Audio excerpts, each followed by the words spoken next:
Kakembo Mikaeli Mbwatekamwa mubaka kuba mu kikolwa Entebbe naye ate nga ndi kakiiko kebalonda aka COVID okulambula Buganda bonna.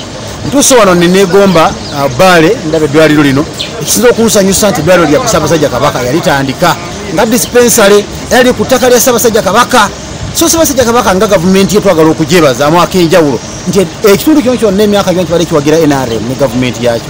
Naye Ssaabasajja Kabaka bwabanga yavaayo gavumenti n'amanya nti ly'abantu ba Ssaabasajja Kabaka kabazimbira eddwaliro ekyo kintu kyali kirungi nnyo. Kulida Maziga bw'onawulira abantu abaagala okugana Kabaka okujja okulambula essaza lino gy'atadde ebirungi bino amakula kino yabawa kirabo kubanga tekiriyo emyaka gyonna teri eddwaliro lyokka lye tulina erisavinga banzaze kachimenti esavinga eddwaliro lino ti abantu bava Busoga bava Lango bava Buluuli bonna bajjawa Ssaabasajja Kabaka tumwebaze.